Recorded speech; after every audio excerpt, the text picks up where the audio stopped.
मांग रख रहा है। एक कि जातीय जनगणना के आधार पर उसके नाम पर राजनीति करके समाज को बांटने लड़ाने वाली जनता वाली सरकार, उस पर व्हाइट पेपर जारी करो और 1 महीना में बताओ कि आरक्षण पर क्या हुआ।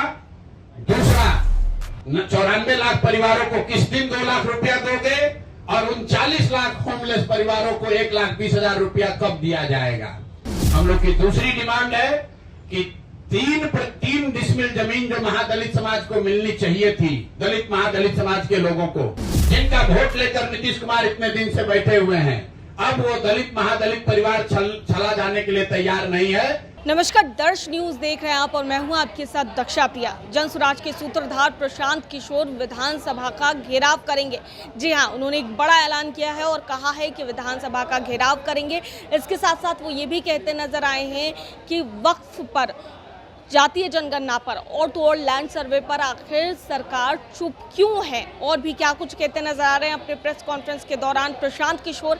आइए आपको सुनाते हैं। जमीन के मालिकाना हक के लिए लोग लड़ रहे हैं और ये हम नहीं कह रहे।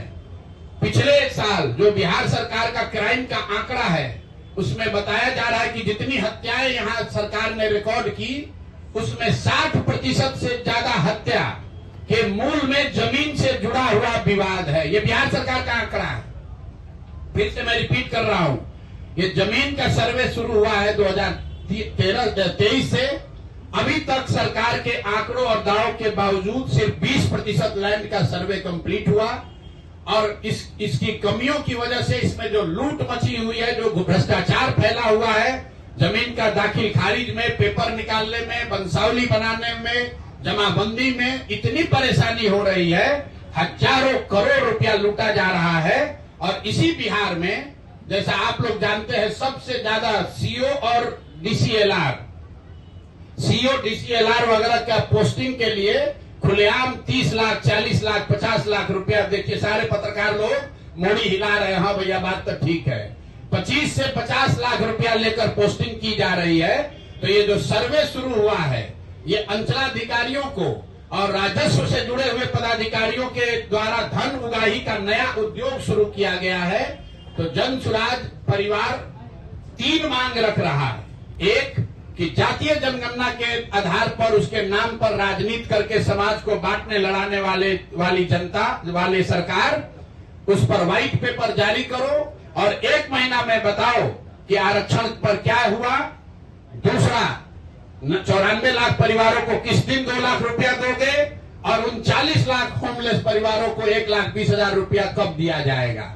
हम लोग की दूसरी डिमांड है कि 3 डिसमिल जमीन जो महादलित समाज को मिलनी चाहिए थी, दलित महादलित समाज के लोगों को, जिनका वोट लेकर नीतीश कुमार इतने दिन से बैठे हुए हैं, अब वो दलित महादलित परिवार चला जाने के लिए तैयार नहीं है। अगर 1,20,000 से कम परिवारों को ही 3 डिसमिल जमीन मिली है, तो 48 लाख से ज्यादा परिवारों को 3 डिसमिल जमीन कब मिलेगी। और इसमें यह भी बता दूं कि अभी सरकार के आंकड़ों के हिसाब से करीब 25 लाख एकड़ जमीन, जिसमें सीलिंग के नाम पर जब्त की हुई करीब 11.5 लाख एकड़ जमीन और बिनोवा आंदोलन, भूदान आंदोलन में मिली हुई 7 लाख एकड़ जमीन, जिसका कोई हिसाब नहीं है कि ये जमीन किसके पास है, किसको दिया गया है। 25 लाख एकड़ जमीन जो सरकारी रिकॉर्ड के हिसाब से उपलब्ध है गरीबों को बांटे जाने के लिए, किसी से लेना छीनना नहीं है। किसी के पास रिकॉर्ड नहीं है कि उस जमीन का 6.8 लाख एकड़ जमीन जो बिनोवा भावे के प्रयास से भूदान आंदोलन में लिया गया, वो किसको दिया गया, किसको बांटा गया, किसी को मालूम नहीं है। करीब 12 लाख एकड़ जमीन यहाँ सीलिंग के नाम पर जब्त किया गया या सीलिंग के नाम पर लिया गया, वो जमीन किसको मिली वो भी किसी को पता नहीं है। तो हम लोग की दूसरी मांग ये है कि ये 3 डिसमिल जमीन जो 50 लाख परिवारों को, दलित और महादलित परिवार को आपको देना था, ये कब तक पूरा करोगे ये बताओ। और तीसरी ये बात है कि भूमि सर्वे के नाम पर ये जो नया उद्योग तुमने शुरू किया है और अफसरों के जरिए महीनों में करोड़ों रुपया की सरकार उगाही कर रही है, इसको तुरंत बंद कीजिए। नहीं बंद कीजिएगा तो बिहार के हर परिवार में झगड़ा होगा और भ्रष्टाचार बढ़ेगा। नई सरकार को आने दीजिए, नई सरकार आएगी, वो नए तरीके से अन्य राज्यों के अनुभव के आधार पर बिहार में कैसे इस काम को बड़ी बेहतर तरीके से किया जा सकता है वो करेगी। तो यही 3 मांग है। 94 लाख परिवारों को 2 लाख रुपया कब दोगे ये बताओ। 50 लाख महादलित परिवारों को 3 डिसमिल जमीन कब मिलेगा ये बताओ। और भूमि सुधार कब रोक रहे हो, ये पैसा अपना वसूलने का धंधा कब बंद कर रहे हो ये बताओ। ये तीनों मांग लेकर आपके सामने आज हम लोग आए हैं। 1 महीना का सरकार को समय दे रहे हैं। सरकार को 1 महीना का समय दे रहे हैं।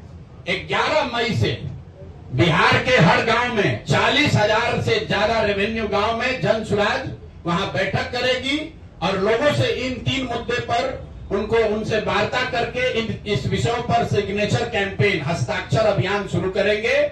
और हम लोग 11 जुलाई को 1 करोड़ लोगों का इन 3 मुद्दों पर 1 करोड़ लोगों का हस्ताक्षर लेकर मुख्यमंत्री और राज्यपाल दोनों को हम लोग जाकर ज्ञापन देंगे।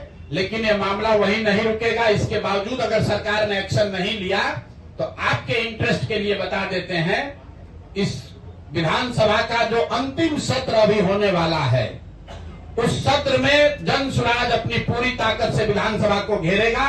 क्योंकि विधानसभा में बैठे हुए चाहे ये भाजपाई हैं या राजद वाले हैं, नीतीश कुमार तो है ही दोषी, ये तीनों लोग ये विधानसभा में बैठकर जनता को और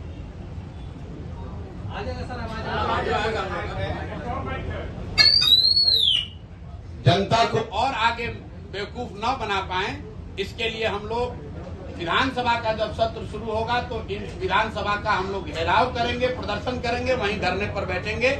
इसी बात की घोषणा के लिए आज आपसे मुखातिब है। बहुत बहुत धन्यवाद। प्रशांत जी, एक तरफ आप भूमिहीनों को भूमि देने का बात करते हैं, दूसरी तरफ वक्फ बोर्ड के द्वारा वो जमीनों को कब्जा किया जाता है, उसका वक्फ बिल संसद बनाती है तो आप उसका विरोध करते हैं। वक्फ बिल से कितने भूमिहीनों को जमीन मिलेगा उसका प्रावधान तो हमने एक्ट में पढ़ा नहीं है। आप यंग जर्नलिस्ट हैं, आपको ज्यादा शायद जानकारी होगी। वक्फ के बिल में कहीं इस बात का जिक्र नहीं है कि अगर कल होकर वक्फ के एक्स्ट्रा जमीन को सरकार ले भी ले तो उसका लाभ बिहार के भूमिहीनों को मिलेगा। इसकी कोई चर्चा कहीं उस कानून में, एक मिनट रुकिए, आपने सवाल पूछा, आंसर देने दीजिए। इसकी कोई चर्चा उस कानून में नहीं है। कहीं उस कानून में प्रावधान नहीं है कि वक्फ में अगर गलत जमीन कोई पाई गई तो उसको लेकर भूमिहीनों के बीच में बांटा जाएगा। पहली बात। दूसरी बात, वक्फ का विरोध क्यों कर रहे हैं? वक्फ का विरोध इस पर नहीं कर रहे हैं कि वक्फ में सुधार होना चाहिए कि नहीं होना चाहिए। कुछ लोगों ने यह भी कहा कि ये मुस्लिम आतंकवादी को, शरणार्थी को देश से निकालने के लिए किया गया है। आप जितने यहाँ पत्रकार बैठे हैं, मैं आपको खुली चुनौती दे रहा हूँ। अभी चुनाव है, कई बार अमित शाह आएंगे, प्रधानमंत्री से तो आपका मुलाकात नहीं होगा, लेकिन अमित शाह से पूछिएगा जरूर कि 3 बरस से इस देश में सीए एनआरसी लागू है, कितने मुस्लिम सो कॉल्ड शरणार्थियों को इस देश से निकाला गया।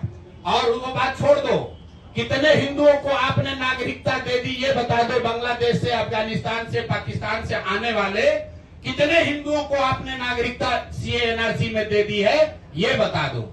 मेरे भाई, तुमको सीए एनआरसी लाकर ना हिंदू की मदद करनी थी, ना मुसलमान किसी शरणार्थी को हटाना था। तुम्हें सिर्फ बंगाल में हिंदू मुस्लिम करके चुनाव लड़ना था। तो ये हर 6 महीना पर कभी ट्रिपल तलाक है, तो कभी 370 है, तो कभी अभी वक्फ है, कभी कॉमन सिविल कोड है। जनता इतनी बेवकूफ नहीं है। आप वक्फ का बोर्ड आप कानून में लिखिए कि अगर वक्फ कानून के बोर्ड में कोई गलत जमीन पाई गई तो वो जमीन गरीबों में बांटा जाएगा। ये कहाँ कानून में लिखा हुआ है? कानून पढ़े बगैर सवाल मत कीजिए। जनसंख्या नियंत्रण पर जनसुराज का नियंत्रण जो स्टैंड है वो बिल्कुल साइंटिफिक है। साइंस ये बताता है कि पॉपुलेशन ग्रोथ, TFR जिसको कहते हैं, total fertility rate, is directly proportional to the women education. महिलाओं का एजुकेशन बढ़ाए बगैर TFR को, पॉपुलेशन को नीचे नहीं किया जा सकता है।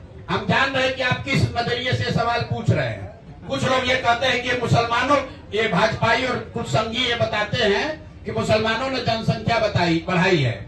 जितने लोग बैठे हैं आप लोग एजुकेट भी हो जाइए। मुसलमानों का TFR केरल में, बिहार में हिंदू महिलाओं के TFR से आधा है। फिर से याद कर लीजिए, मुस्लिम महिलाओं की फर्टिलिटी रेट केरल में बिहार में हिंदू महिलाओं के फर्टिलिटी रेट से आगा है। ये आपको क्या बताता है? जहां पर महिलाएं पढ़ गई, जहां पर उन्हें फैमिली प्लानिंग की या अपने परिवार के विषय में निर्णय लेने का अधिकार हो गया, आर्थिक और शैक्षणिक स्वायत्तता आ गई, अपने आप पॉपुलेशन नीचे आएगा। तो सुना आपने क्या कुछ कहते नजर आए हैं प्रशांत किशोर। वहीं उन्होंने ऐलान किया है कि विधानसभा का घेराव करेंगे और तो और तमाम जो सरकारी योजनाएं हैं, सरकार के मुद्दे को लेकर उनको ही घेरते किस तरीके से नजर आए हैं आप सुन रहे थे। वहीं अब विधानसभा का घेराव करते हैं तो क्या कुछ नज़ारा होता है वो देखने वाली बात होगी। कैमरा पर्सन शशि के साथ मैं दक्षा प्रिया, दर्श न्यूज़, पटना।